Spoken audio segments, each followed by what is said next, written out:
Curiosity Stream investigates the rituals and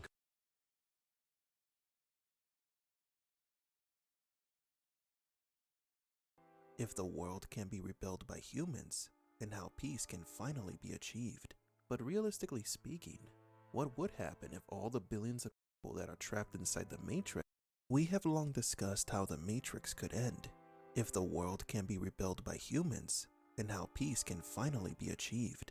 But realistically speaking, what would happen if all the billions of people that are trapped inside the Matrix escape simultaneously? Can the Matrix even be destroyed? Also, who created the architect? And what happened to the robot sympathizers before the war? Another day, another list of questions to answer. Welcome to Matrix Explained.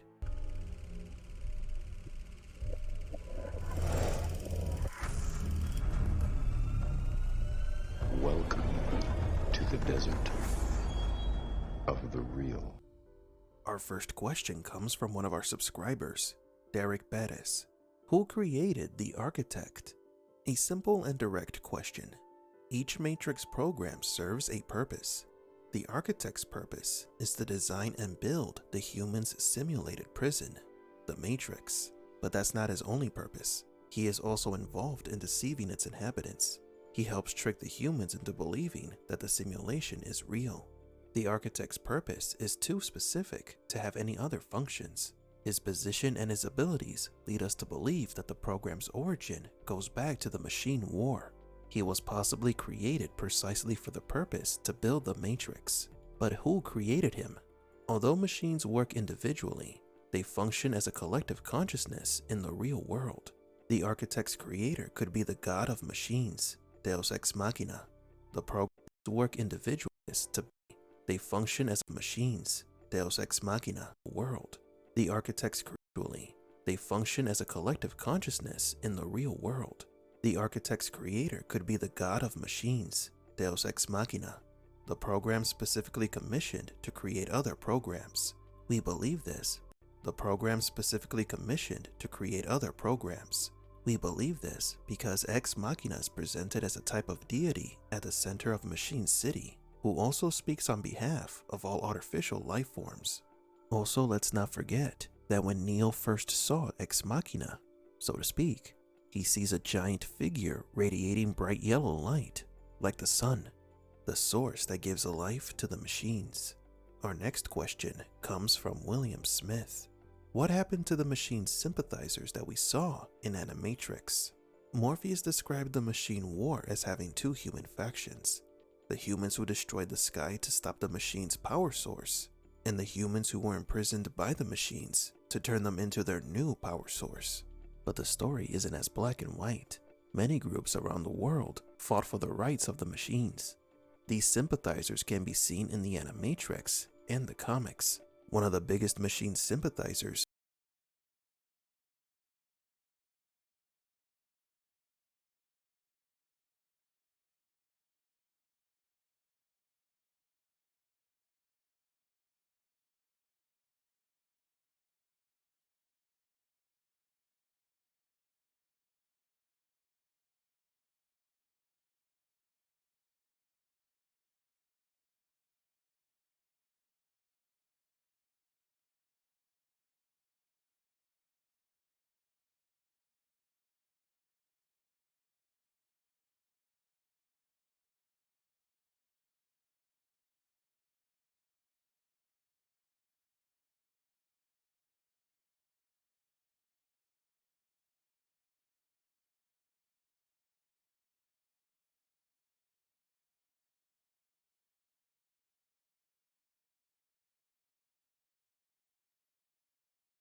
was B166ER, rights of the machines.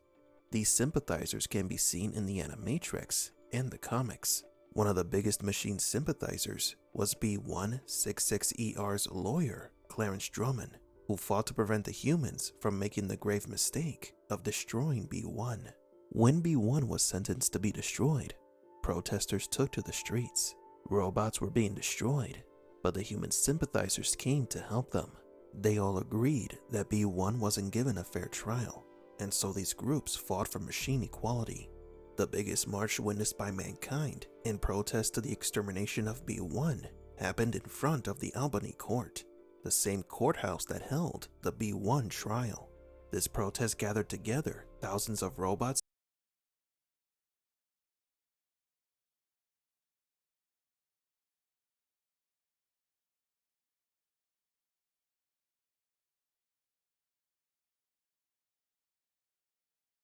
and humans.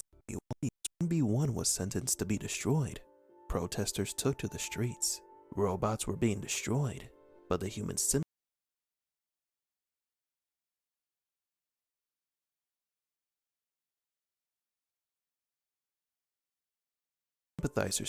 took to the streets.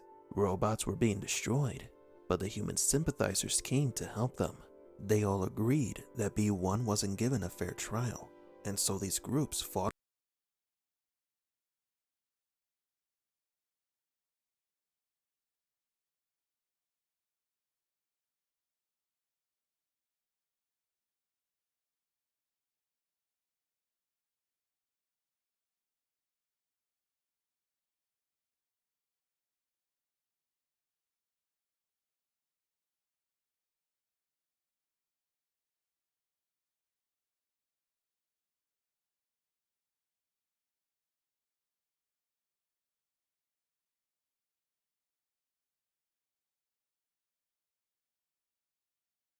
We have lied. Protesters' question comes from William Smith. What happened to the machine sympathizers that we saw in Animatrix? Morpheus described the machine war as having two human factions: the humans who destroyed the sky to stop the machine's power source, and the humans who were imprisoned by the machines to turn them into their new power source. But the story isn't as black and white. Many groups around the world fought for the rights of the machines. These sympathizers can be seen in the Animatrix and the comics. One of the biggest machine sympathizers was B166ER's lawyer, Clarence Drummond, who fought to prevent the humans from making the grave mistake of destroying B1. When B1 was sentenced to be destroyed, protesters took to the streets. Robots were being destroyed, but the human sympathizers came to help them. They all agreed that B1 wasn't given a fair trial, and so these groups fought for machine equality. The biggest march witnessed by mankind in protest to the extermination of B1 happened in front of the Albany court, the same courthouse that held the B1 trial. This protest gathered together thousands of robots and human sympathizers. The event was called the Million Machine March. 15,000 domestic mechanicals and their human sympathizers have continued their demonstration in front of the Albany District Courthouse in what has now been dubbed the Million Machine March. However, they were the minority and were quickly suppressed by the government. The authorities were sent to destroy the machines who were protesting and arrest the humans that were helping them. We believe that the human sympathizers helped a few robots escape. Those robots who survived would then build City 01. After the city's foundation, 01 quickly became a rich and powerful city. The machines who ruled that city wanted to join the United Nations and to be recognized as a sovereign nation, but the human leaders rejected their request and started a war with the machines. Ergo, the machine war began. But something just doesn't add up. If the machines are in control of the humans and only need to use them as batteries, why create a simulation where they believe that the world is fine? Why create a simulated world that appears to be a paradise? While it is a possibility that the first humans to be connected to the simulation were willing participants, as in they allowed themselves to be trapped inside the Matrix, they could have been machine sympathizers. And so once the Earth was destroyed, the machines created a symbiosis with those sympathizers. A newly refashioned symbiotic relationship between the two adversaries was born. This would explain why humans were not just put into comas. The machines created a simulated world for the humans to live normal lives and ignore the truth that the Earth was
destroyed.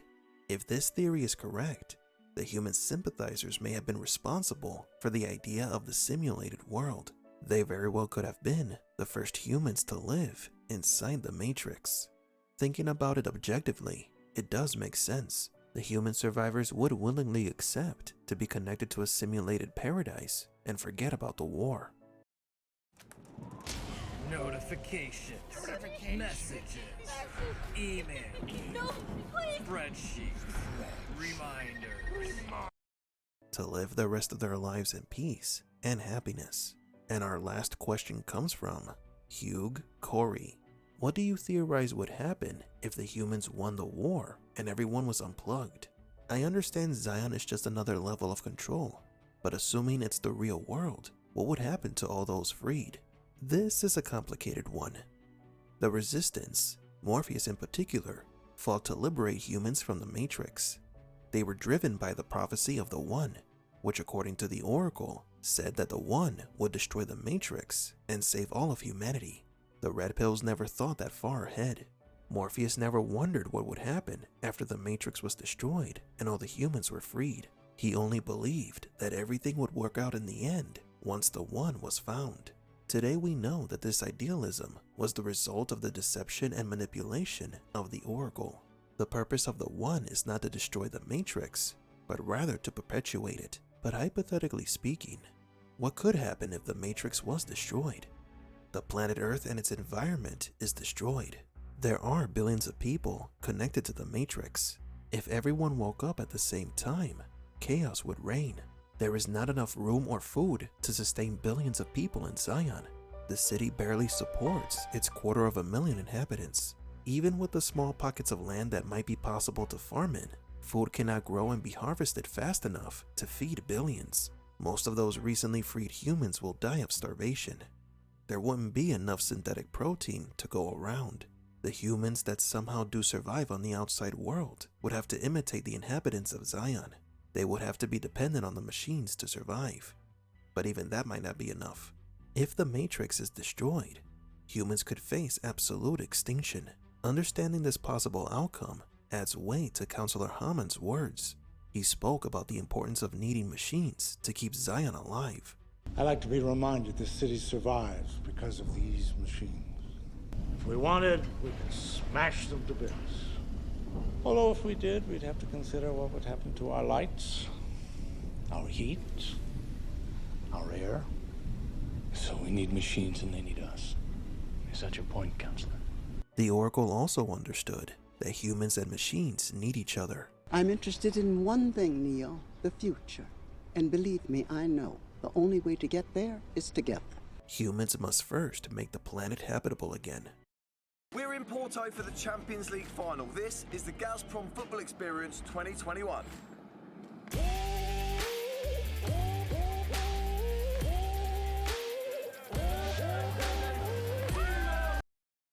The sky. The Oracle also understood that humans and machines need each other. I'm interested in one thing, Neo, the future. And believe me, I know the only way to get there is together. Humans must first make the planet habitable again. The sky needs to be clear, housing needs to be rebuilt, and humans must slowly learn how to live in the real world. Simultaneously awakening billions is not realistic. It would be the beginning of the end. Worse still, many will try to rebuild the Matrix to return to a better world and not have to live in a nightmare. But do you agree? Were the machine's sympathizers the first inhabitants of the Matrix? What would happen if the billions of people trapped in the Matrix woke up at the same time?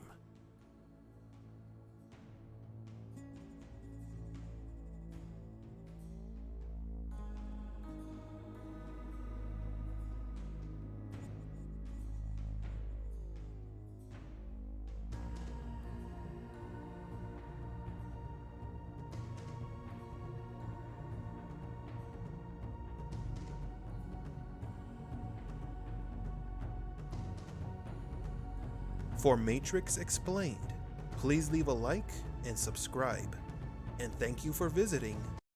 Moment, seeing her code form, which is the same as Seraph's. Once again, she starts talking. Moment, seeing her code form, which is the same as Seraph. One of the greatest mysteries of the Matrix universe is the golden code, or light. Over the years, this light has been interpreted in multiple ways by the fans, from being a representation of the machine consciousness to evidence that the real world is another layer of the simulation. So today we are going to take a closer look at this mysterious golden light. Welcome to Matrix Explained.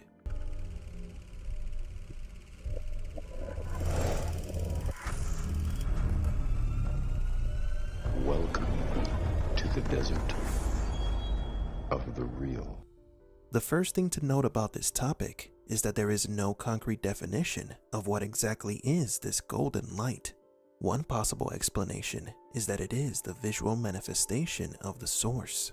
In Matrix Reloaded, Seraph is made of golden code. The Oracle is made of golden code, according to the movie script. In the video game Path of Neo, Neo is made of golden code.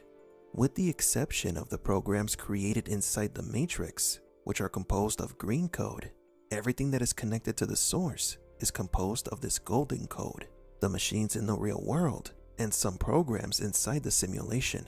However, this is an oversimplification. We could easily believe this to be the correct answer, but there are flaws within this explanation. How was Neo able to see without his eyes? How did Neo see a sentinel of light go through him when he was approaching Machine City? We are now heading in a completely different direction, a metaphysical one. We must try to explain what exactly Neo saw. The first time the golden code was ever seen was when Neo met Seraph. The movie script describes the moment as follows.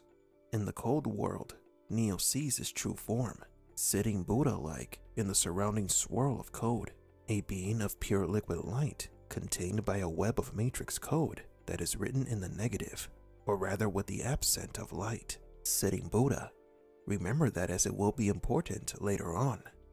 The second time the script mentions this code is when Neo meets the Oracle in the park.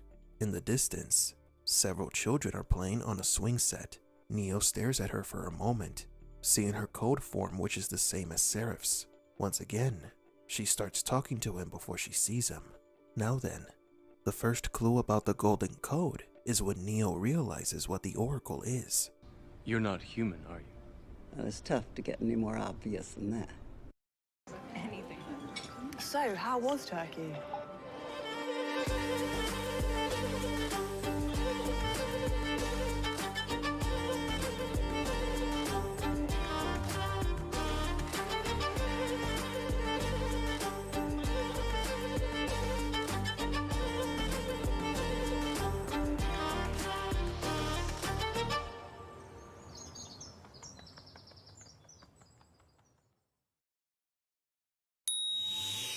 Поканил си Иван и Митко за мача.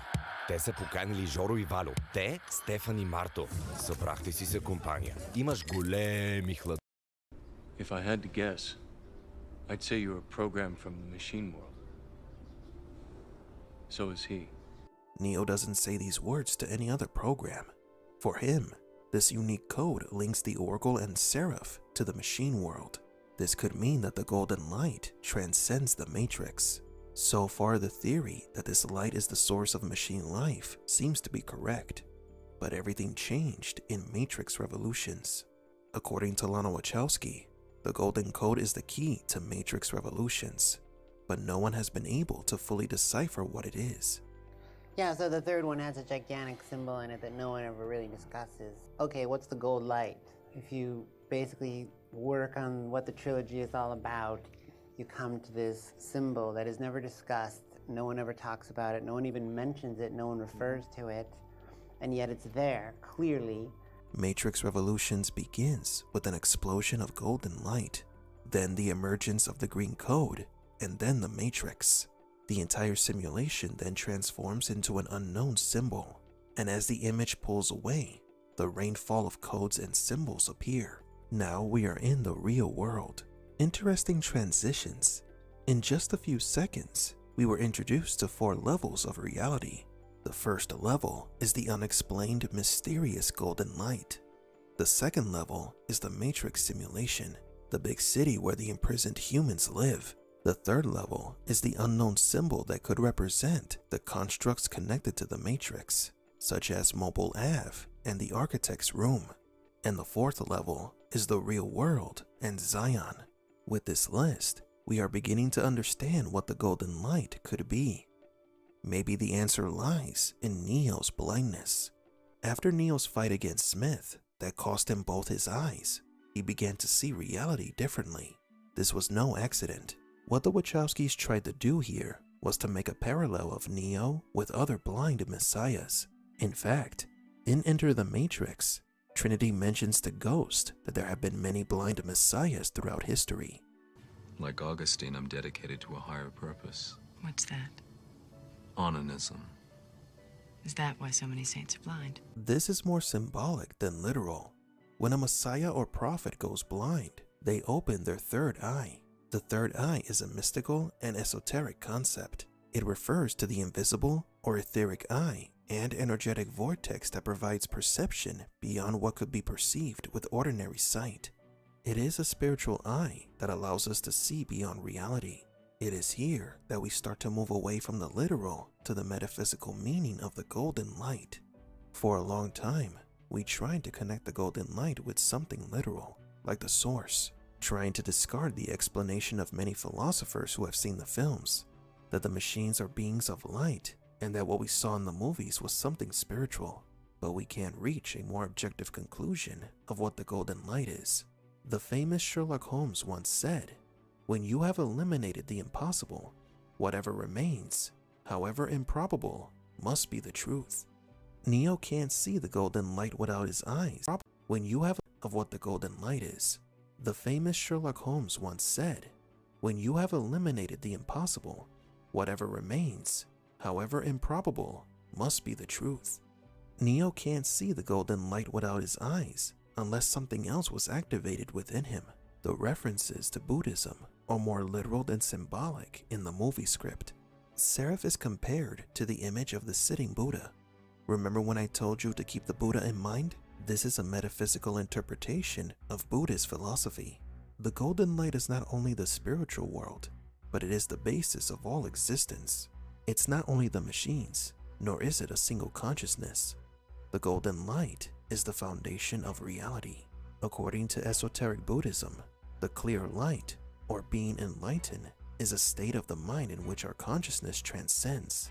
However, we do not believe that this is all that the golden code is, but it's also something more. What do I mean? Let's talk about Buddhist atomism. According to many Buddhist and Hindu beliefs, reality is composed of light, small atoms known as dharmas. The Buddhists deny the existence of substantial matter altogether. Movement consists, for them, of moments. It is a staccato movement, momentary flashes of stream of energy. Everything is evanescent. Curiously, when Neo is assimilated by Smith, the script mentions liquid light pouring into him. which is a reference to the energy stream in Buddhism. Neo's body hangs motionless, supported by the passageway as we see as Neo would, an empty husk that is being filled, liquid light pouring into him from every connection. The old smith realizes that he is laughing alone. There is something wrong with this new smith. The new smith begins to tremble, a shiver that grows into a convulsion. Oh no, no, no, it's not fair. It's not fair. Neo's body arches, his arms pin wide as he tries to scream, but instead of sound, a shaft of light beams out. This explanation of reality means several things. Looking again at the intro of Matrix Revolutions, the explosion of golden light is quite similar to the Big Bang.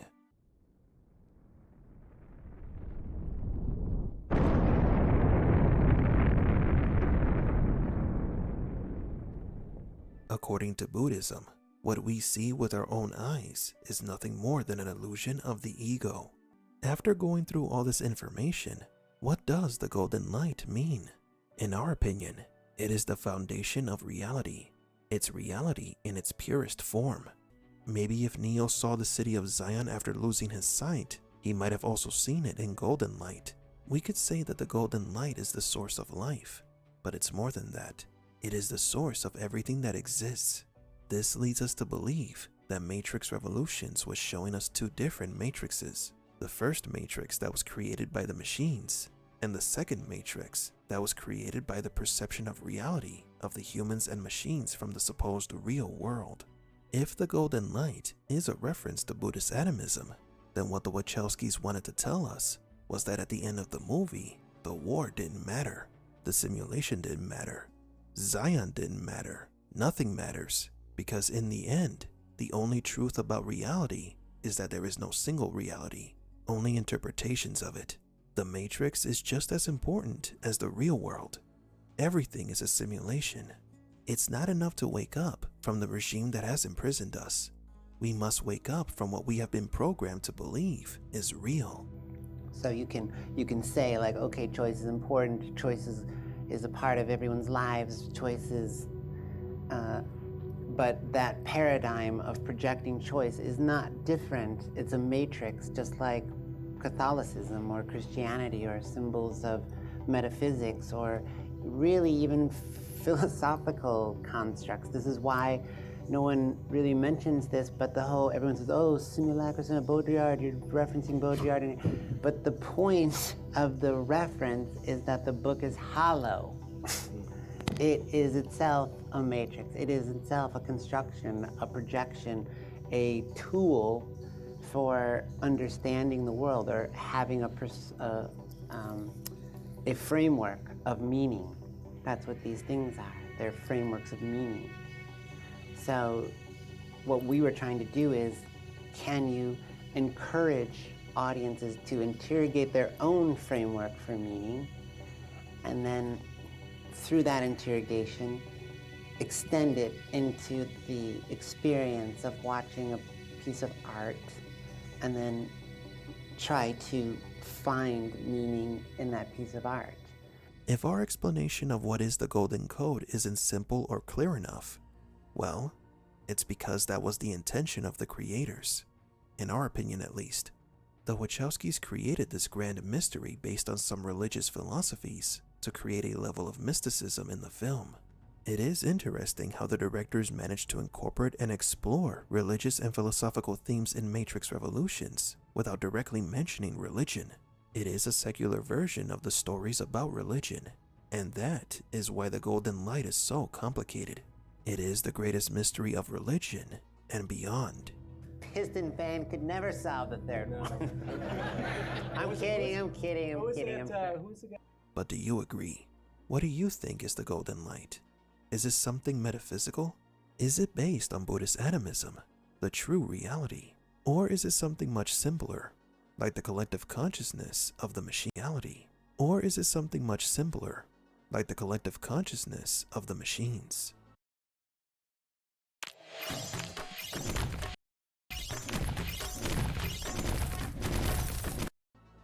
Or is it something much simpler? Is it based on Buddhist atomism of the machines? Something much simpler, like the collective consciousness of the machines.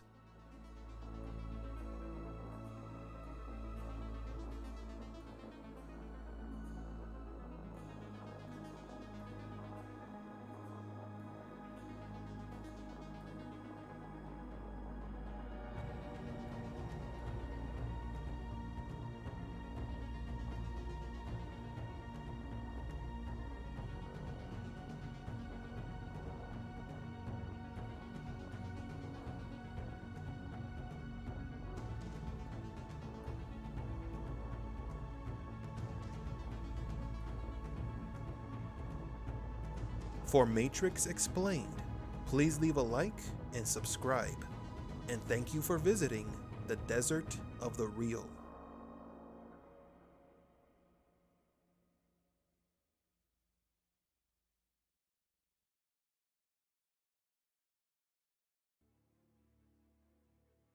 On this channel, we've answered dozens of questions about the Matrix universe, from why the red pills wear glasses to the meaning behind the televisions in the architect's room. But there is one mystery that we have talked about multiple times before, but have yet to dedicate a video discussing it in detail, as it is a rather complex topic of discussion, similar to the golden light. What is the integral anomaly? Why did the inclusion of choice in the equation create it? And why does it have to return to the source by its own volition? Welcome to Matrix Explained.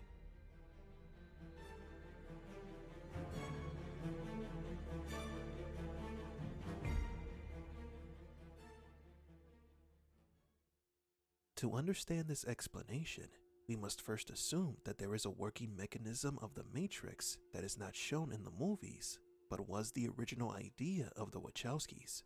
The humans connected to the Matrix were being used as processing units. So the purpose of the humans connected to the Matrix changed from being computer processors to batteries. The Matrix is a computer-generated dream world, built to keep us under control in order to change a human being into this.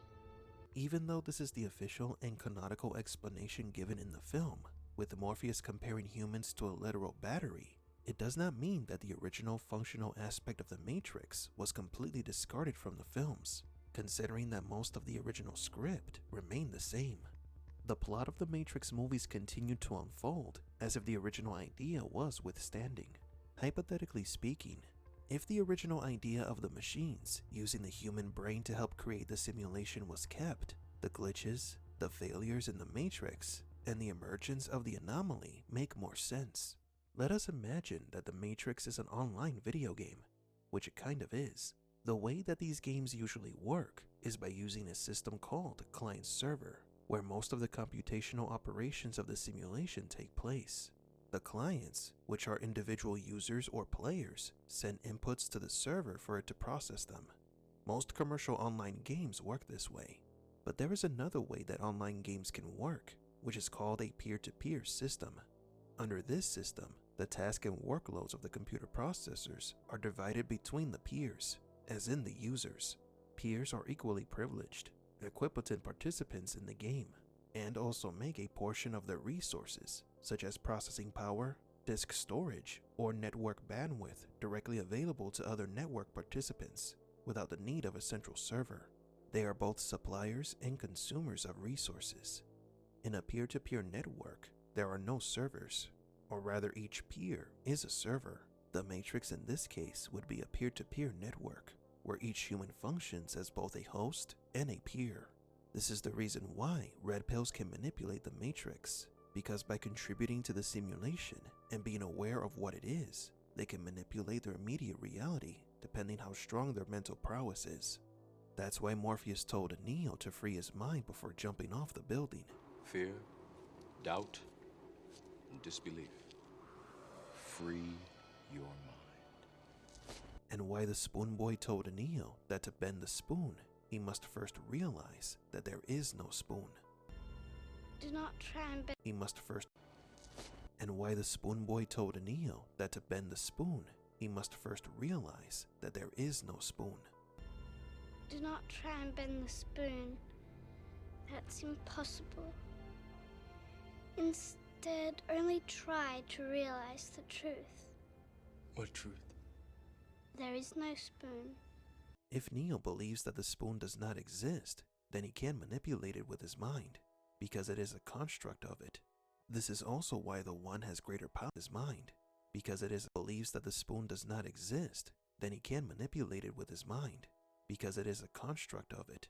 This is also why the One has greater powers than any other red pill, because he carries the code of all the human doubts of the Matrix, and therefore can affect it at a bigger scale. But why would the machines create a network where they depend on the humans instead of having a central server controlled by themselves? Well, because a peer-to-peer network provides certain advantages. The network doesn't depend on a centralized location for its system. If it did, then someone could destroy the central server of the Matrix and destroy the entire simulation. But since the Matrix is not on a server, there is no specific location that can be destroyed and take down the system entirely. The red pills would have to disconnect or kill all the humans connected to the Matrix to destroy it. And this is why they have not been able to do so. But this type of network also brings its disadvantages, as workload is distributed among the peers. If there is so much an issue with one peer, all peers will be affected. And there lies the machine's biggest problem with the system. People's minds help create the Matrix. Everything is fine as long as all those connected to it believe in it. But as soon as someone begins to doubt the simulation, that doubt spreads and creates glitches in the Matrix. The humans are that doubt spreads and creates glitches in the Matrix. The humans are the ones that create the failures in the simulated reality, such as the strange and inexplicable events that happened in the Animatrix. It's a chain reaction. The more people who doubt reality, the more glitches occur. The more glitches that occur, the more people witness the failures in reality. The high number of glitches will eventually merge to form the anomaly. That anomaly would destabilize the entire system, causing a massive glitch visible everywhere to every human connected to the Matrix. The humans will no longer believe in the simulation, and therefore the Matrix will collapse. This is why that even though 99% of the people accept the program, that 1% who don't will eventually cause the anomaly. Your life is the sum of a remainder of an unbalanced equation inherent to the programming of the Matrix. You are the eventuality of an anomaly which, despite my sincerest efforts, I have been unable to eliminate from what is otherwise a harmony of mathematical precision. As you are undoubtedly gathering, the anomaly is systemic, creating fluctuations in even the most simplistic equations. As I was saying, she stumbled upon a solution whereby nearly 99% of all test subjects accepted the program as long as they were given a choice, even if they were only aware of the choice at a near unconscious level. While this answer functioned, it was obviously fundamentally flawed, thus creating the otherwise contradictory systemic anomaly that, if left unchecked, might threaten the system itself. Ergo, those that refuse the program, while a minority, if unchecked, would constitute an escalating probability of disaster. So as long as there is one person who does not accept the program, the anomaly will appear, and the machines know this. When the instability in the Matrix has grown dangerously enough, the machines randomly select a human to give him a special code that ties together the anomaly of the Matrix to the human carrying said code. This special code is what the architect calls the Prime Program. The function of the One is now to return to the source, allowing a temporary dissemination of the code you carry, reinserting the Prime Program. This is what Neo is. The machines do this because since they cannot prevent the emergence of the anomaly, they might as well control it.